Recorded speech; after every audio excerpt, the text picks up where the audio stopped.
Sunday's 6-1 defeat to Tottenham is one of the worst performances by a United side in 30 years. A lot of the criticism has been aimed at the Glazers and Woodward, but this whiteboard analysis shows that the issues are much deeper rooted than not signing players. The game stats are pretty irrelevant when one team chucks a towel in, but there are two stats from the game that stood out before the sending off of Martial, and that's the total shots and shots inside the box. The ease in which Tottenham got into goal-scoring positions in and around the box was frightening. Let's go to the whiteboard to see why. Mourinho picked apart United's defensive structure with quite simple tactics. For the whole game, Tottenham's front three played narrow and rarely played outside the width of the penalty area. That forced Shaw and Wan-Bissaka to tuck in to prevent Bailly and Maguire getting outnumbered through the middle. This vacated huge spaces in the wide areas for Tottenham's fullbacks to attack, but the ease in which Tottenham got into these spaces was scary. The switch was on the whole game, and it was a simple one ball in midfield and one ball out to get the ball into the space on both flanks. But what Mourinho was exploiting was Rashford and Greenwood never tracked back. Since Ollie took charge, it has been a constant tactic to leave the wide men at the pitch for a counter-attack. We saw the benefit of this against Brighton with Rashford's goal, but under Ollie, United have been weak at defending wide areas, and it is a clear weakness for teams to exploit. Palace, Brighton and Tottenham ripped United apart out wide. To further demonstrate this, let's look at the heat maps.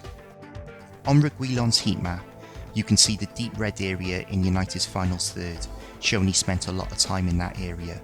Now looking at Wan-Bissaka's and Greenwood's heat maps, United's two right-sided players against Tottenham, there isn't the same level of occupancy in this area, meaning Reguilon had a lot of time and space. The exact same thing happened on the other side with Aurier. The three players that played on the left for United at some point in the game didn't have the same level of occupancy in this area as Aurier, again meaning he had lots of time and space. If Ollie doesn't change his tactics and get Greenwood and Rashford tracking back to help out defensively, United will continue to get hammered out wide. If it was good enough for Giggs and Beckham to track back and defend, it is certainly good enough for Rashford and Greenwood.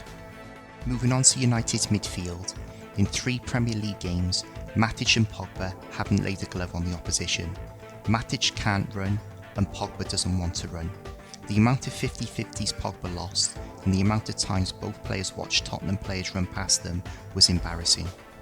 Analysing the 4th goal on the whiteboard, at the point the ball went out to Aurier, Shaw got attracted out to Kane, Bailly got attracted to Lamela, leaving Matic looking straight at Son unmarked. Son was just tiptoeing into the box, which gave Matic a chance to get to him. If Matic bust a gut to close that 6-yard gap and track Son's run into the box, that goal wouldn't have happened. Matic didn't even get out of first gear and just trotted into the box to see Son score. Absolutely disgraceful lack of effort and work rate. Analysing the 5th goal, Pogba looked over his shoulder at Aurier a couple of times, so he knew he was there. At the point Aurier makes his run, Pogba let him go and stuck a lazy leg out to try and cut the pass out. Even then, Aurier took time to control the ball and get his shot off, and with Pogba strolling back into the box, he was only 3 yards away from Aurier when he hit the shot. If he bust a gut to make up for letting Aurier run past him, he probably would have recovered.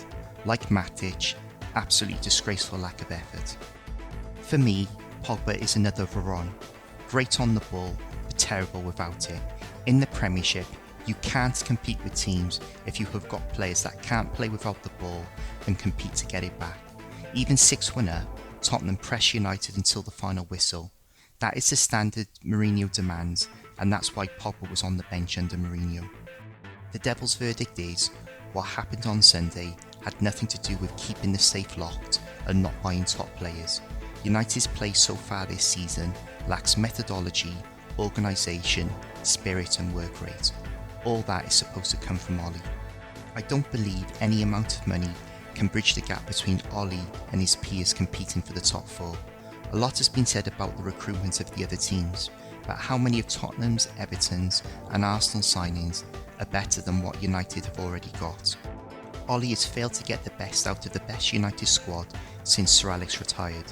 It's not good enough to catch Liverpool and Man City, but player for player, United have more than Tottenham, Everton and Arsenal. Having analysed the issues, What is the remedy? First thing, sure out, Telles in. Telles will give United a genuine attacking threat out wide, and with Rashford playing as an inverted winger, Telles will have plenty of space to attack. For me, Bailly stays in. He needs games to get up to speed, so Ollie needs to show patience. He's the only centre-back that has recovery pace, which United are desperate for. United haven't competed in midfield at all so far this season, so Matic and Pogba are out. Fred is in, with Fernandes dropping back alongside him and Van de Beek taking Fernandes' place as the attacking midfield player. Fred and Fernandes will give United the energy and competitiveness Pogba and Matic have failed to provide. Whenever United concede a goal, you can see Fernandes going nuts in the background. I think he would relish being in the centre of things. Van de Beek is not as creative as Fernandes, but he is excellent at finding space and makes great runs between the lines, making him a greater goal threat than Fernandes in open play. Finally, Ollie needs to tweak things tactically and get Greenwood and Rashford tracking back to help out defensively in wide areas. If Ollie doesn't do this, United will continue to get destroyed out wide. Let me know what you thought of the analysis in the comments below, and as always, please like, subscribe and share, and I'll see you in the next video.